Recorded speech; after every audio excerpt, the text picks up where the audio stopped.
Does Black Myth Wukong sales actually matter? Let's talk about it.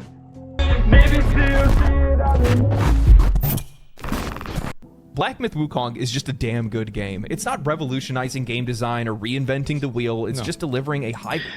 That's kind of one of the points I've been trying to make to people, that it is not a new kind of game. We've played this game before with different skins. It is just a new character in that role with some really pretty graphics, some new fancy combat, and that's about it, you know. But overall, I think like it's a good game, but it's nothing really that stands out from something like old school Ninja Gaiden games. Feels like a 2010, 2008 game on steroids.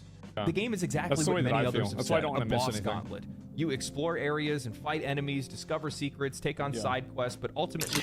And I think it being more of a boss gauntlet is one of the reasons why I feel that it's lacking.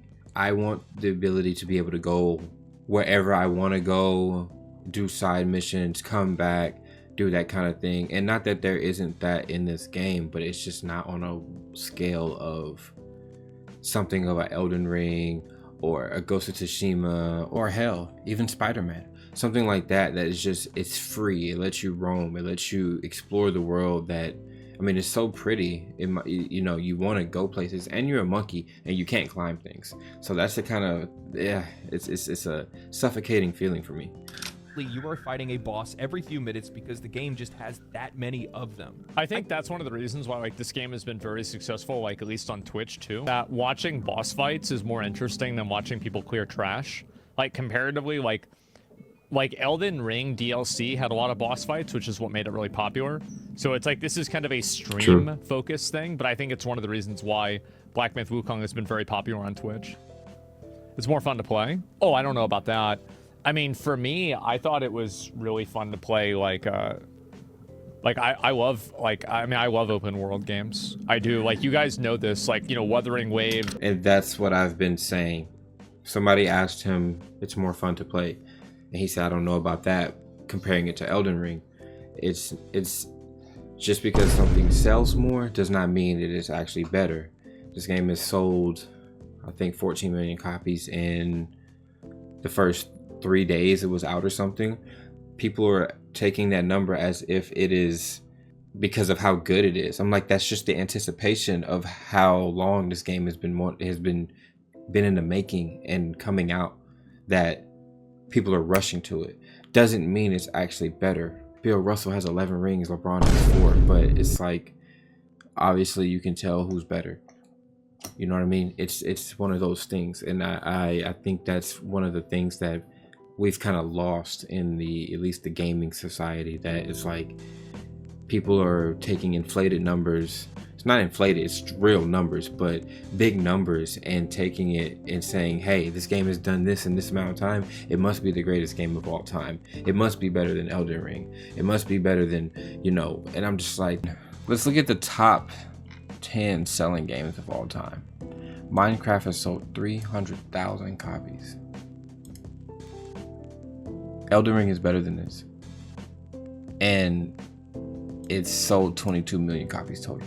Just for clarification, I'm only referencing Elden Ring as much as I am in this video because of lately, the last 2 years, it seems like developers have been really adamant about saying this game is going to be Elden Ring like or Souls like, and I know that Black Myth Wukong ended up negating that it's a Souls like or whatever, but in the marketing process of these games coming out, that's what we're hearing.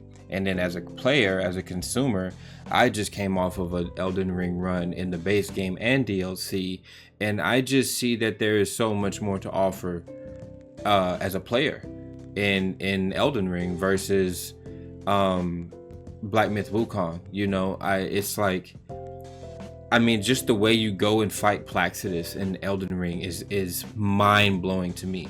I don't know how anybody would ever find that if it was like no internet around, or if you didn't see a video. Finding something like that in a game is like, it's like a one-in-one gem. You know, like, it doesn't happen all the time at all. So it's very unique when it does happen, and it's just something that I feel like has to be said and noticed. And I think a lot of us can contest that we know plenty of games that we would rather play than Minecraft. I mean, if I'm just saying, I would rather play Grand Theft Auto 5 than play Minecraft, and it sold less numbers. Well, I would rather play Grand Theft Auto 5 than play Tetris, and it sold more numbers. You see how it can be either or? It's because a game is a game and good is good. It doesn't matter about the numbers. I would rather play Wii Sports than play Tetris. 82 million to 100 million. I would rather play Mario Kart than play PUBG.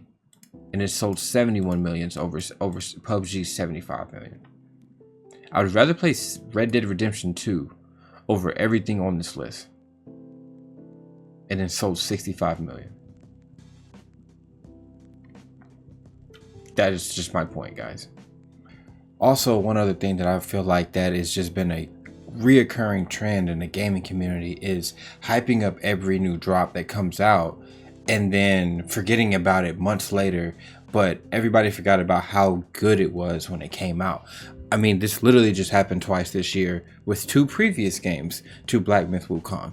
Helldivers 2 came out this year and it sold 12 million copies, breaking the PlayStation's fastest selling record.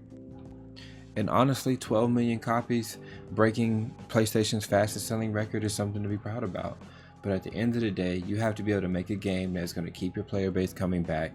And a lot of developers today do not do that. They're hot for a second, and then in 2 months, on to the next one. Here's another one. Power World just came out this year. Sold a combination of 25 million units on PC, Steam, and Xbox. It broke so many Steam records in the first week. That's all I saw on my timeline. Was nothing about how much Power World had beat everything else on Steam. Who's playing that now? What happened to actually playing the games to see if they were good? I mean, you can anticipate something and it still not be good. You know, how many music albums have you anticipated, but it wasn't what you were expecting? You know what I'm saying?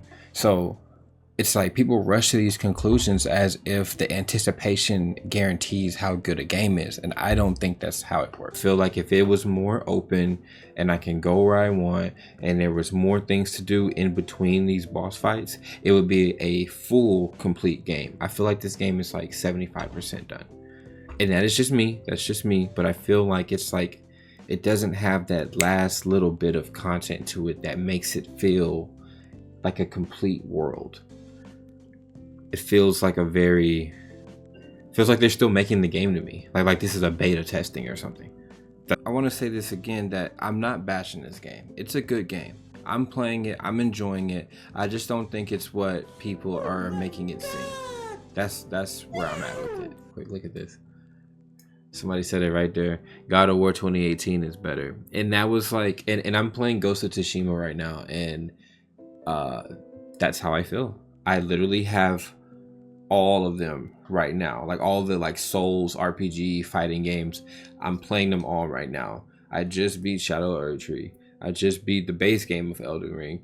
I'm playing Ghost of Tsushima at the moment. I've never played it. I'm playing Dark Souls 3 and I'm playing Black Myth Wukong.